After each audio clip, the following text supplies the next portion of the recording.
All right, what's going on, everybody? You are watching Changing the Climate, the best podcast on the internet. If you are watching this, you could be listening to it on Apple Podcasts or Spotify. I encourage you to do that if you would like. But I just wanted to drop in real quick here before the episode starts to let you know I accidentally spotlighted Lizzie for this entire episode. So you won't see me until like the last minute or two of the show. But Lizzie is a beautiful woman, and we are very lucky to have her face on the screen the entire episode. So I hope you all enjoy this episode 9 of Changing the Climate. Talk to you soon. All right, and we're live. Hello, everyone, and welcome to another episode of, see, I already trip over my words. You don't even have to worry. Changing the Climate, a show where we talk about the changing world around us and how we can make it better. I'm here with my good friend, Elizabeth Susan Hart. I call her Lizzie, and we are going to talk about her life and her experience with traveling and how we met and all that good stuff. So before we do any of that, Lizzie, you want to give us some background on who you are? Hi, I'm Lizzie. I met Ethan in Australia, and he's been one of my best friends since. I'm currently just working as like a fitness instructor stroke swim instructor at my local pool, and I'm doing a master's at the end of September, so I'm excited about that. Yeah. So if I remember correctly, were you my next door neighbor in the dorm? Yeah, and we were in the same like tutor group. Is that what they called it? Tutor group. Like were we Colum buddies? Yes, that was it. I completely forgot what that was called. With Gisela and Shannon were our two Colum bros, right? Yeah. So we like when you first get to the dorms, they put you with like buddies and they're like show you around. Did they tour you around the campus? Yeah, Shannon gave me like a really brief one because she has to get somewhere. And I still just have no idea where everything is. So I didn't do that. Gisela and I like went out. Who's our other Columbro? And he like, I made him walk with me to like 20 different currency exchanges because I kept being like, this person has this rate, this person has this rate, and he was probably like, God, this freaking American guy just wants like an extra $20 for his money. But so Lizzie and I traveled a lot together. You've traveled more than me. You've been to a bunch of different countries, and we'll get into that. But so we went to Gold Coast together, and then we traveled the entire East Coast of Australia together. Where did we go anywhere else? I think that was it. But we've been to Norway together since. Right. No, I wasn't there in Norway. Oh, I have been to Norway. I went to Trondheim. You went to the cabins in Oslo. Yeah.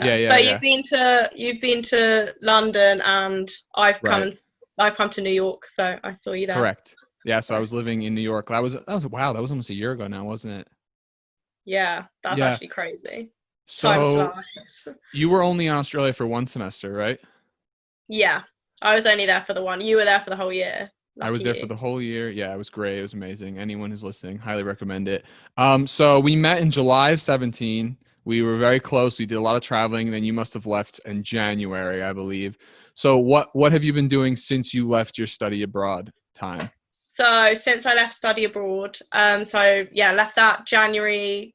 Was that January 2018? Yeah, gosh.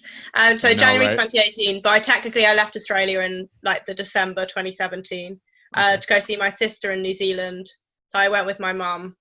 That was really nice. And then we went back via Hong Kong.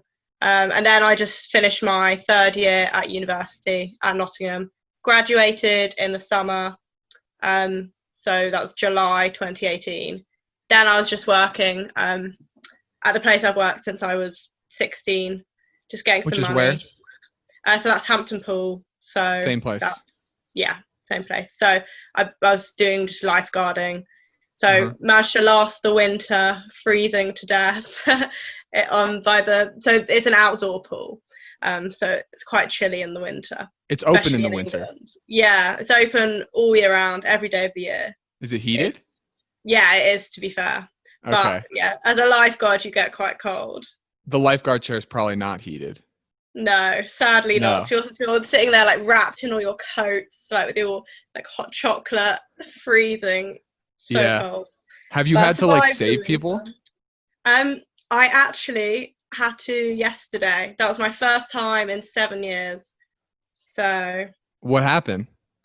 So I was lifeguarding at the shallow end of the main pool. It's a 36-meter pool, so I was kind of midway down the pool, and a little girl got out of the pool, took off her armbands, and I thought she was getting out. She was maybe 4. And then next thing I know, she sprinted back into the main pool, which is it was probably about 2 meters deep or 1.5 meters deep at the point that she jumped in, and she's whatever that means. Tiny little girl. Okay. So and her mum wasn't watching, so I like jumped down off my chair, like leant over the pool. But to be honest, I don't really remember it. It was so quick, but I ended up with like a big graze on my knee. I must have I dived kind of, so my upper body was in the pool. Did she start like drowning? Yeah, so she went down, then she came back up for a breath, and then went down again, like drowning. And so I grabbed her as she went down again. I didn't even notice that I'd hurt my knee, and it's this pretty big graze. Jeez. But yeah, it was a bit mad because obviously, in 7 years I've not had to do anything of the sort, and then no CPR, nothing. No, nothing. Good time for the podcast then. Yeah. Exactly. I didn't have to give her CPR. She was actually fine. She'd only been under like a second. But yeah, right in time for the podcast, I've had to save someone. Yeah. So. Well, great. That's cool. So I guess my first question is I'm really adamant about people, if anyone's listening who hasn't gone to uni yet, to really schedule in study abroad to their 4 years, their 3 years, whatever it may be. So I'm just curious, like, how do you think study abroad had changed you as a person? Because since then, it seems like you've been all over the world traveling. So it seems like you got the bug. So how do you think you changed from before you went to Australia versus after, like right away? So I'd say definitely it is the best thing I've ever done. Maybe I will ever do. So I think it really helped my confidence. Firstly, like I wouldn't say I'm really underconfident, but I'd say when you're sent to you choose to go to the other side of the world on your own, you have to just kind of be yourself, be confident, and just talk to everyone. And within the first couple weeks, we'd all made incredible friends with each other, and it felt like we'd lived with each other for years. And in terms of friendships, you just make friendships for life. Like, you guys are some of my best friends ever now. And we've obviously traveled together, we've lived together, we've kind of been through a lot together, and it just really makes a really strong bond. Plus, I think in terms of travel, it just kind of opened my eyes to the amazing experiences you can have. I'd not really done much traveling before that. I'd been to some places in Europe, but I'd never been anywhere for a significant amount of time without my parents. Mm-hmm. So that was just incredible, and saw so many amazing things, made amazing friends, and I think it really, really helped me grow as a person, for sure. How did you choose Australia? So I didn't even intentionally go to uni thinking I wanted to do study abroad. One of my friends did it in second year and loved it, and I was like, I may as well go to a meeting in my second year about it, see what's on offer. And then the meeting was actually really cool, and mm-hmm. they had some people speaking about their experiences, and I was like, you know what, I may as well apply. And I think they mentioned Australia, and I was like, wow, that would be cool. So I put that as my first choice, and you have to put 5 choices if you're at Nottingham for places you'd want to go. So I think I put Sydney. I think I put Texas in the US. Mm-hmm. I was just like, you know what, US would be cool. I kind of I'd heard cool. That all the sorority stuff, and I was like, I'd quite like to. Jesus. So I like to have a go. Now I'm really quite glad I didn't go, but I was like, you know what, that would be fun. And one of my friends was on semester abroad in America, and it looked like he was having loads of fun. Where else did I put? I think I put Canberra maybe, or mm-hmm. Brisbane. And then I think I put Connecticut or something. Okay. And I'm not sure what the 5th I put was, but I was definitely I really would want Sydney out of those 5. And I was like, well, maybe Texas or place in America, but I really wanted Sydney out of the Australia ones. But I still wasn't really 100% about doing study abroad. I was like, I doubt I'll get it anyway. That's kind of my attitude before semester abroad. My attitude was always like, oh, I'll apply for something, but I'm not going to get it anyway, so I won't be disappointed.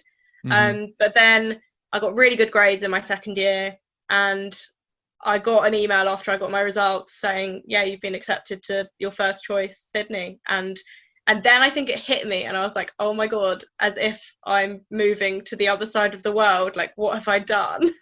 I was terrified. Why? Why do you think that is? Where does that hesitation come from? I think it's just the unknown. Another thing that before semester abroad, I was terrified of change of any kind. Like, I had really good friends at Nottingham.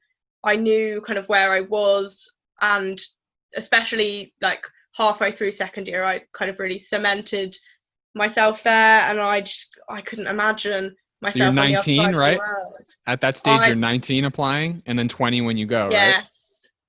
So we're still very young. I mean, we're 23 now. It's crazy to look back. That's 4 years ago now when you applied to go. Yeah. So I was, really quite young, and the thought of, moving to the other side of the world, I was like, without my parents there all the time. And also the thing with Nottingham was if you were having a not great day or a not great week, you could go home for the weekend. Whereas in Australia, you can't just pop home to the UK for the weekend. Like, that was it. And I knew I'd have to, start again, like make friends all over again. And I thought, before I went to Australia, I thought that I wasn't great at making friends initially. Like, at school, it would always take me a while to settle in, and then I'd make great friends. But same at uni, it took me a little while to settle in, but then found like a really good group of friends, and still had a couple of the girls I was friends with from the very beginning. I'm still friends with now.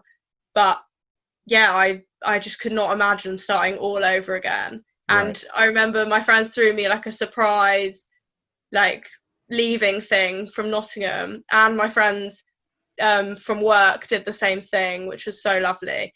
But it made me even more not want to go, because I was like, oh, I've got such great friends here, like, what am I doing? And I remember sitting on the plane, getting this long haul flight on my own, and I was terrified. I started crying at one point. Which way did you fly? Did you go to Dubai or something? I flew via Dubai.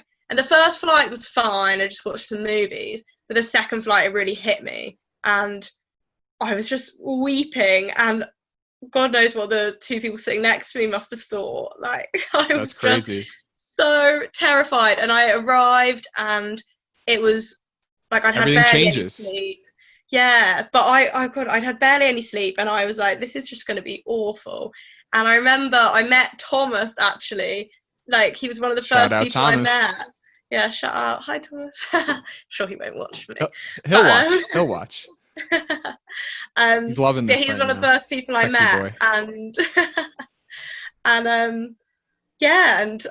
but we didn't click straight away. He actually said that he thought I was a bit of a bitch at first.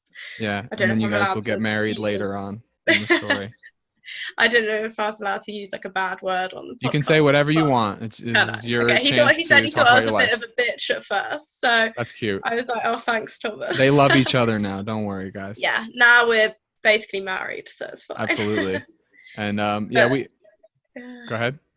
Oh no, I was just gonna say I remember meeting Mindy as well on the first day, but the people I met on the first day weren't any of our current group. And that was probably before I got there, I'm guessing. You could have been there 5 days before I arrived or something like that. Well, I got there on the Monday, I think. First thing on the Monday morning. But you weren't there yet, because I remember Shannon saying that she was going to give me a tour, but that you hadn't arrived yet. Yeah. Yeah. So it's really interesting looking back now because like every month that goes by, we're like, oh, we were just there. Oh, we were just there. And now it's really been quite a long time since we were there. And it's funny to hear you say this story about how you like could just pop home and then all of a sudden now you're like crying on a plane. And now here you are, you're 23 years old. You've traveled to dozens of different countries. Maybe not quite dozens, but definitely more than a dozen different countries. What advice would you give? Like we're still young enough where like someone who we can relate to that person who's like 18 or 19. What advice would you give to someone who's like always, they go home on the weekends from uni and they spend time with their family? Would you advise them to go out and take some risk and travel, or be it go to a further away university? What would you say to your 18 or 19-year-old self sitting in this chair right now? Honestly, I just say it's so worth it to take the risk. Like, it may seem terrifying at the time, but it will never not pay off, in my opinion. Like, you'll definitely learn something from it, however it goes, and you could end up like we did, having you had a year of it. I had Right. Originally it was supposed to be 6 months, but yeah. then lucky you're allowed to extend it. And I got extra Unfortunately, I credits and it couldn't. was cheaper. Yeah. Yeah. It was just, I look back so fondly on those 6 months. It was just incredible. But yeah, I never would have thought, if I was back as my 19-year-old self, that I would have actually done it. And Yeah. I'd say I'm quite like a kind of person who likes the home comfort. Like, I wasn't a risk taker by any Mm-hmm. means, but it's just, yeah, it's so worth doing. Yeah, and travel abroad is really unique in that sense. All right, cool. So now I want to talk about how long have you been doing your blog now? So the blog, I must have started, I think, a In month or lockdown, so probably. into lockdown. Yeah, So April. I feel bad that it's tailing off a little bit as I get more and more busy, but It's I've really made good and well time. detailed. Oh, thank you. I've made time this weekend to do another post. So What's I will get what's it your done. degree So again? my degree is in politics and international relations. Cool. So we should have a fun conversation moving forward. Yeah. Um, so what inspired you to do the blog? I guess everyone was kind of just at home, locked down, and it's quite the opposite of your past, couple years. You would go to Australia, you got the bug, you worked a little bit, and then next thing I know, you're like in Thailand, and then you go home, and the next thing I know, you're in New York and all this stuff. So what inspired you to write the blog? Like, has it been a fun experience so far? Yeah, I really enjoy writing. So for me, it's not like a chore to do at all. I mean, you do Mm-hmm. have to kind of set aside the time to actually write something, but I love writing, I love editing, so I actually really enjoy working on it. But basically, when we were in Australia, my parents were like, "Oh, you should write a blog," and I actually got as far as like making the blog, and then I just got so carried away with how much fun we were having. Mm-hmm. I didn't really realize how useful it could be in the future to have written a blog. Yeah. So I just kind of put it to one side, didn't even make my first post. So that got kind of sidetracked. And then since then, I guess, I just haven't made the time. And that's something lockdown has really taught me. Like, you can't just keep putting things off and putting things off until you have time to do them, because you might never have time. Like, life is so Right. hectic. Mm-hmm. But lockdown, obviously, there was nothing to do. So I was like, I'm Totally. finally going to make this blog.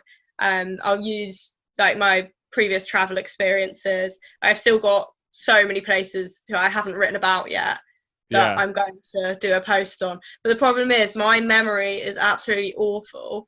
So I'm Uh-oh. trying to remember, like, unless I have photos of the places I've gone, I don't I'm the remember. same way. I'm the same Um, way. I get it.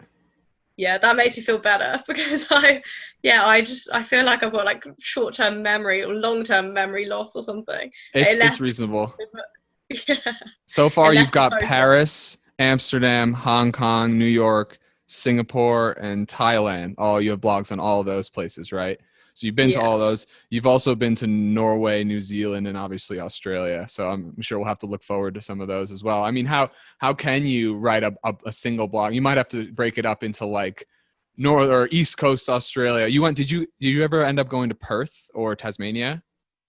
I went to Perth, but 2019, yeah, so last year with my So you went friend. back.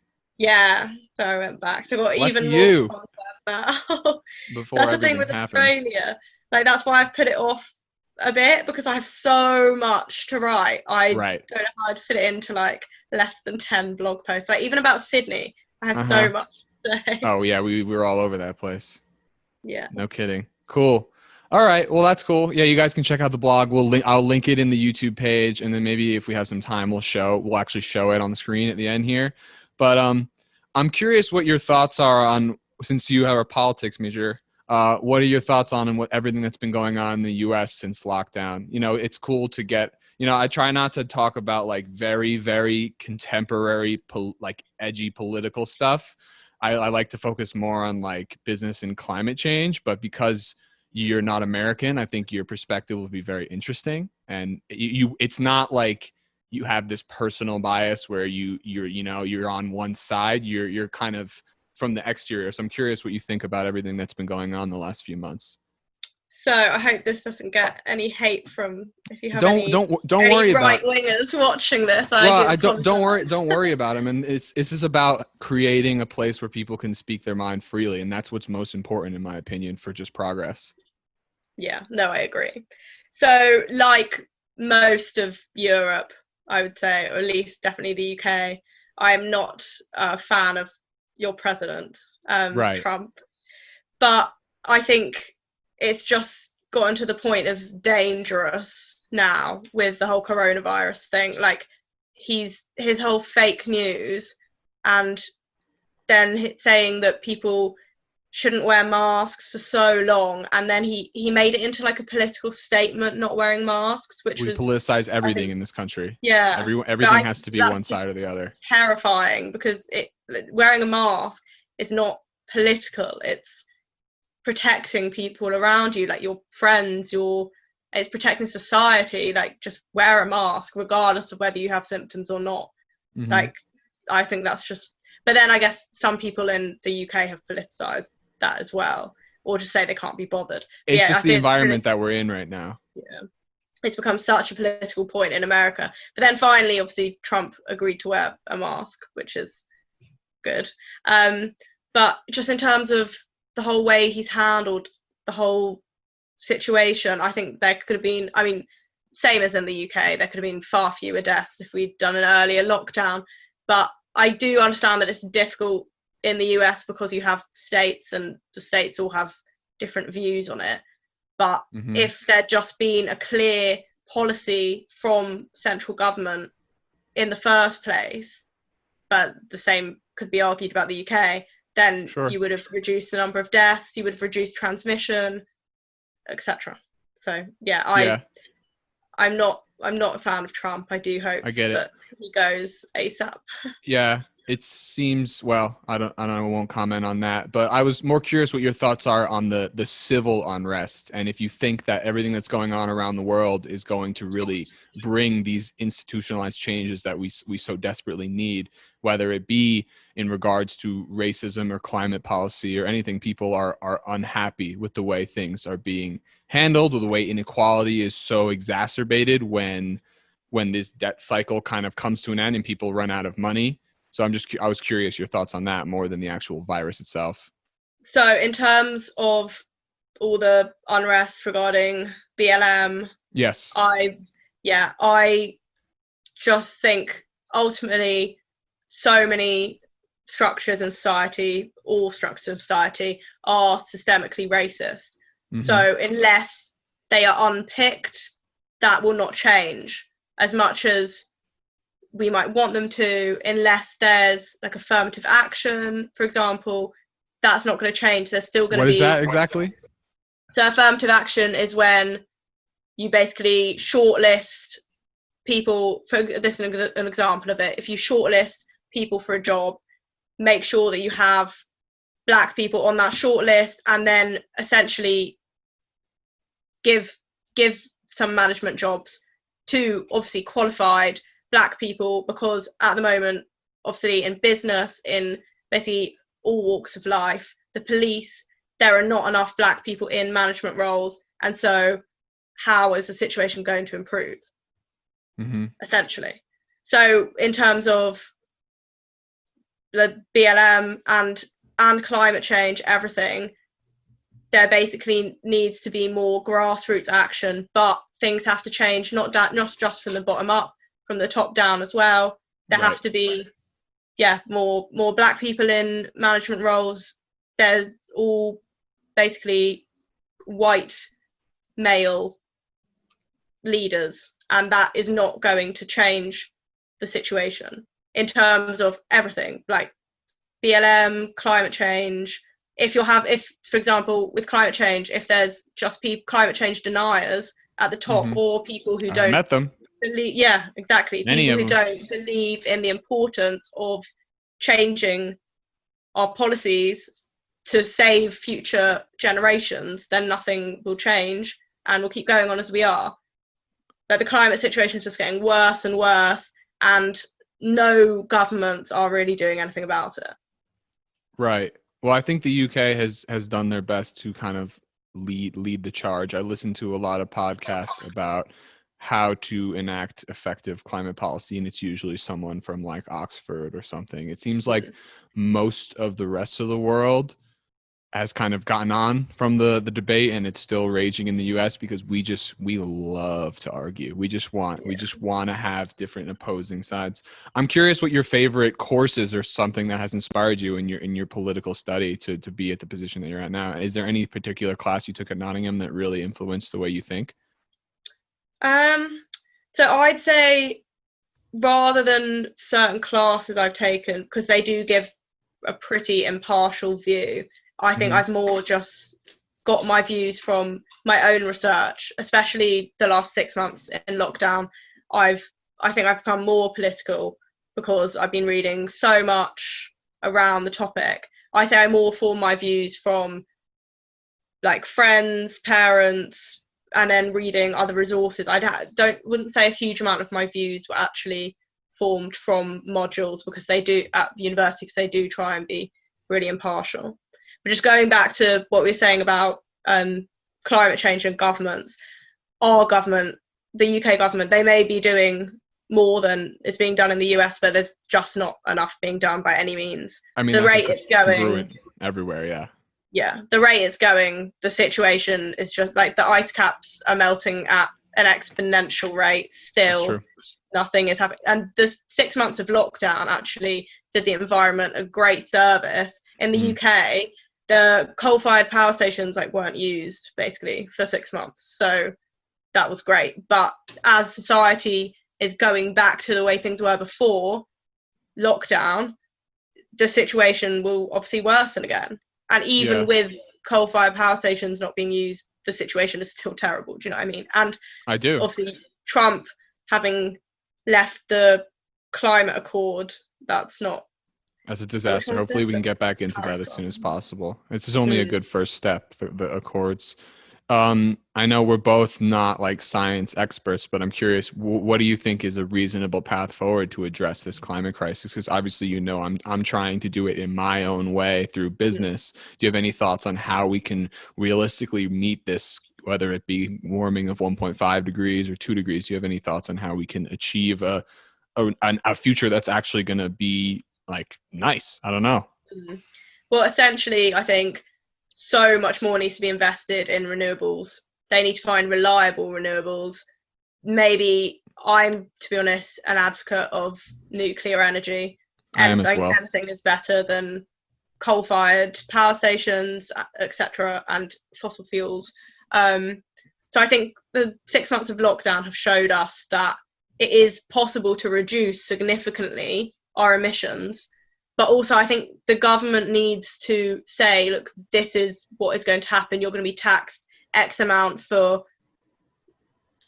flights, or obviously I love traveling, but it's a tension. It's a double-edged sword. I love traveling, but I don't want to ruin the climate. So if the government slapped a load more on air tax, I know the airline industry is already doing terribly since lockdown, but there needs to be things that need to be done. Like either the airline industry should have to offset their emissions. I think there should be more tax on flights. There should be far more investment in renewables. What like are I they going to said. do with that tax money though? Because I don't like just like taxing things. Because is it because you want a disincentive for people to travel? Is it because you want them to reinvest that into renewables? What is the I point of the think tax? both. Reinvest Okay. it into renewables. Obviously the tax should be reinvested into something that will solve the problem. But it basically takes a concerted effort from not just grassroots, which is what's going on at the moment, and individual people trying to make change. Obviously that's great, but there needs to be government policy. Otherwise people aren't going to do it, are they? Like with the mask wearing, very few people wore masks, and then the government said you have to wear a mask. I And got one of those like Amber Alert things on my phone. It went like wah, wah, wah, like statewide mask, like whatever statewide mask requirement. I got like it was like your phone was gonna like explode. Like that's a notice from the government for sure. Yeah, exactly. Like realistically, most people will follow government. Well, if it's a law, they are going to have to follow it, or they can get fined or jailed. So I think, as great as bottom up is, there needs to be top down change. But governments need to change. Yeah, but governments need to understand, and they're not going to, the pressing issue that it is. And at the moment, it's just, even if they're not denying climate change, it's not a priority, and it should always be a priority.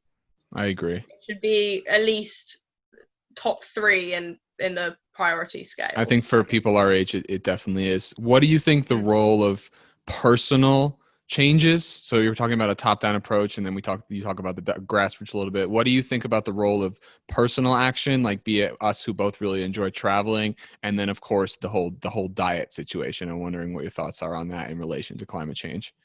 So obviously a lot of people say, oh well, I'm not gonna like eat less meat because it's not going to make a difference. But obviously if everyone did, it would make a difference.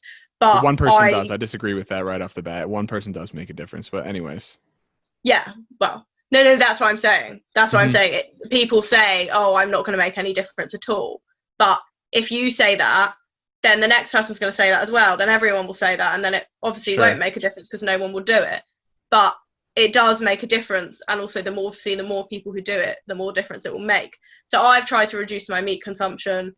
Me and my parents don't really eat much meat as it is, but we're trying to reduce meat consumption. And I got them into eating meat more about 5-6 years ago, when I was like on a real health kick. I was like, we need to eat more protein, and now I'm trying to wean them off it, and I so regret getting them onto it in the first place, because I actually quite like veggie meals and stuff. But I've seen also statistics about just drinking a plant-based milk instead of like regular milk. That would make such a difference. I don't drink regular milk anyway, but like if people start doing that, it will make a difference. But there also, there needs to be, I think, kind of an incentive in a way, because a lot of people, they know that it's bad for the climate to eat a lot of meat or to drink regular milk,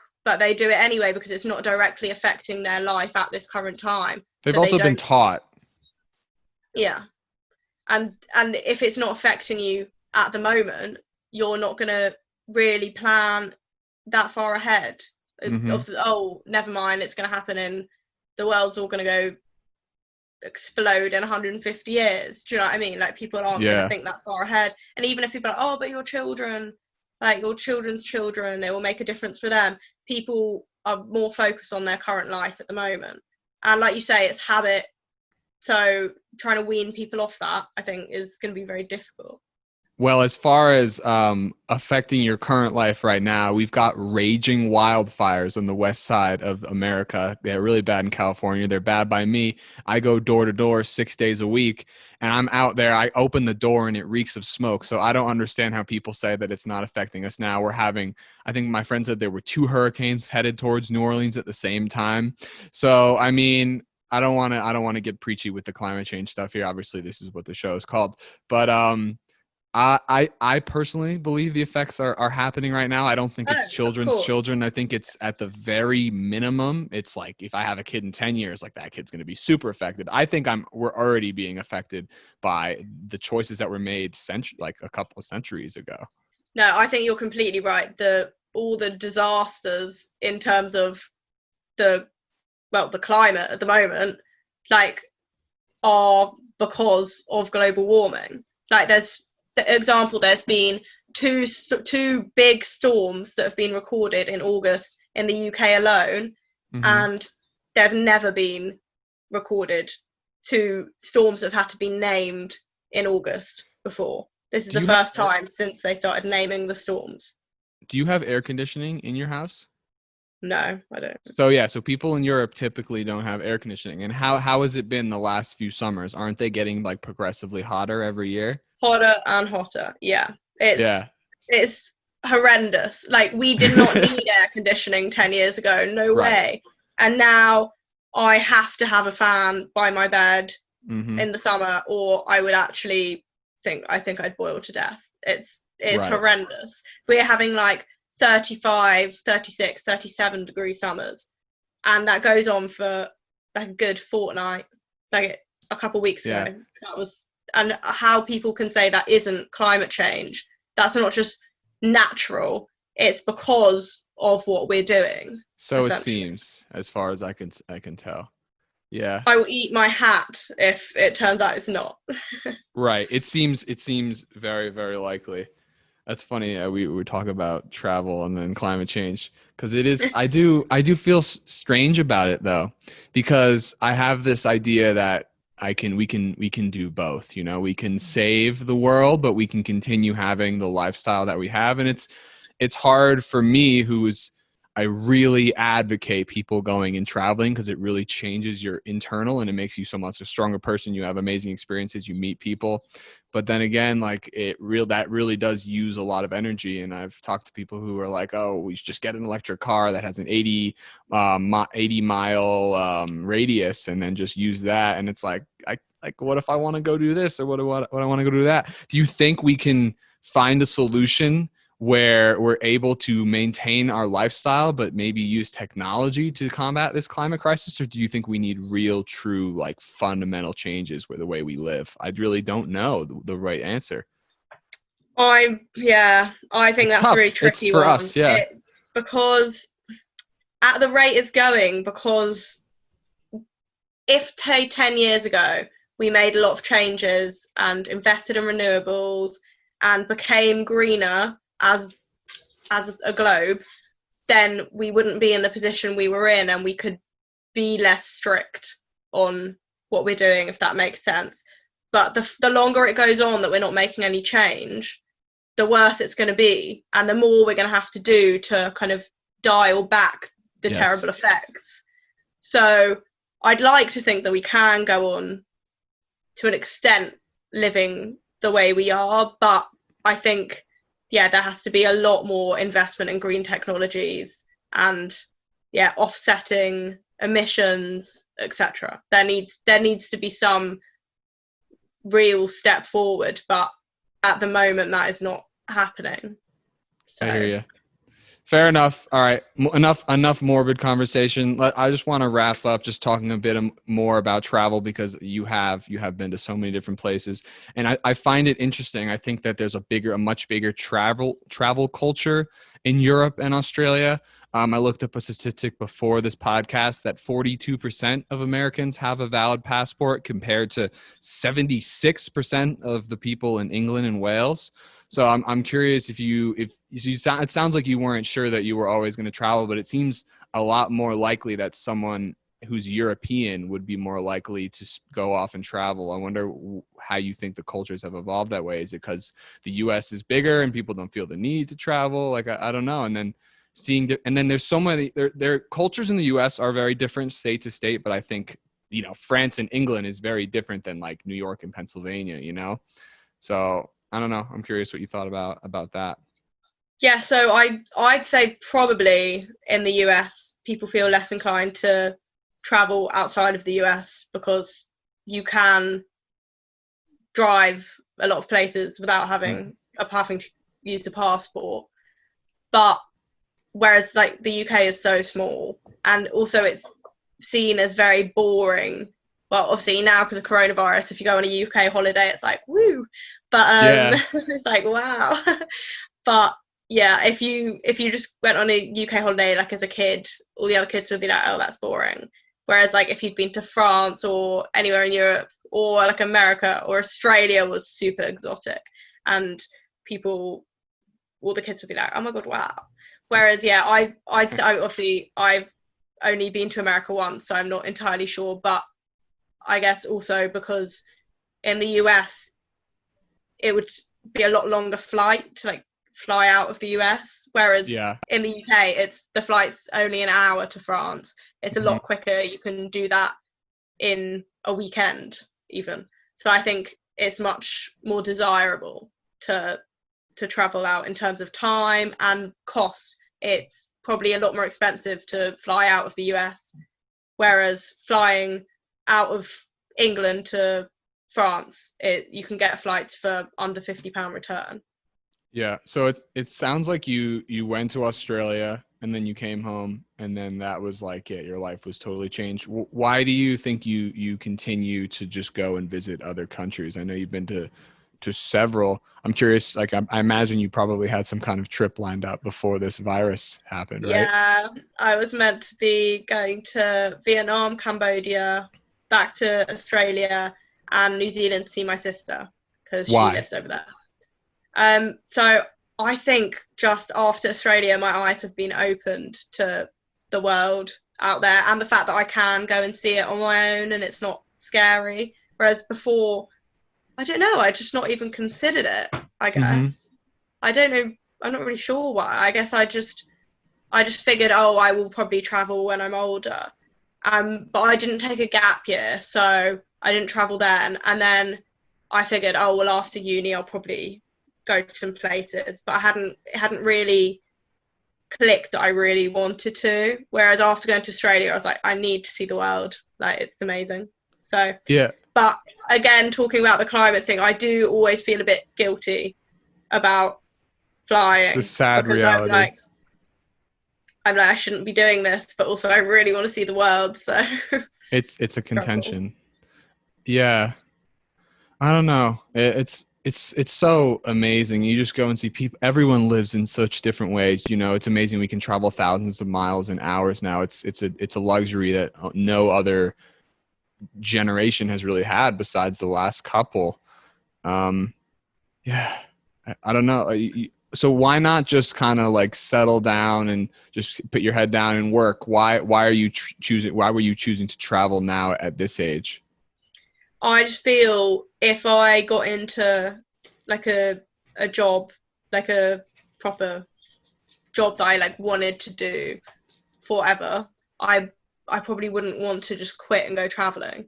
I feel like this is the age to do it before you have commitments and family and children and like a partner. I feel like that makes sense.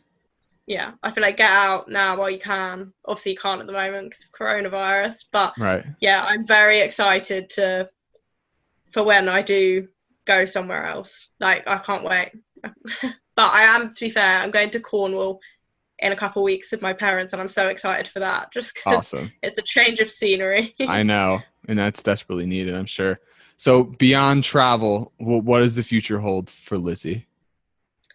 I'm not even sure. I know you're not. That's why I thought I'd ask. Throw me off. So I've got my master's, and then master's in what? Master's in international relations. So same as my undergrad, basically. So that's a year. So September to September, and then I don't know. Then I would love to travel. I really want to see my sister because she lives in New Zealand. I obviously want to see you. I want to see the Australians, and yeah, see the world. And then I should probably think about settling down and getting a proper job. But yeah, I don't really know what I want to do. I was thinking maybe politics, but I think I get too angry about the situation of the world. So I'm not sure that would be the best career for me. I'd be getting Gotcha. too heated every day. But I was thinking about publishing or working, maybe trying to work for the UN or a Yeah, that development sounds cool. organization. Yeah. Yeah. So Do you see yourself as like an ambassador to other countries or something like that with your I'd international love that. relations background? Yeah, Yeah, because I'd love that. Or working for a charity abroad. I think that would be great.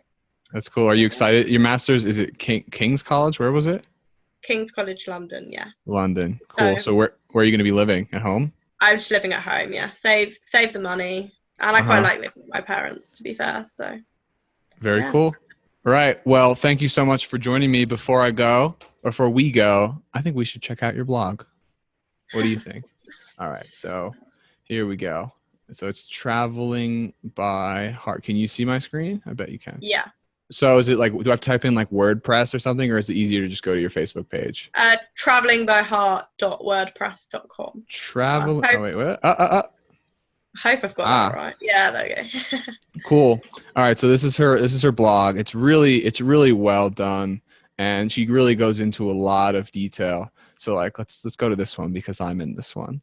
She adds photos and really talks about the area, and well, so good you named it twice. New York, New York.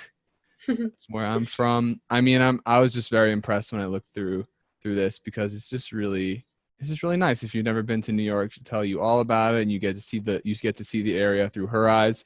And it sounds like we've got a couple new posts coming out soon, right? Yeah. Yeah, there Soon to we are. come. Oh, and Ah, my little beard. Central Park. Central Park's nice, and the Oh, that turtles. was such a nice day. Yeah, and your mom's really nice. So that was fun. Yeah, guys, check out her blog if you haven't already. If you want to learn about, she has one about Thailand. Looks like she's got something about how to stay healthy while traveling. Amsterdam, highly recommend. Beautiful city. Yeah, looks like you had a couple coming out for a while. Cool. So Yeah, go check it yeah, out.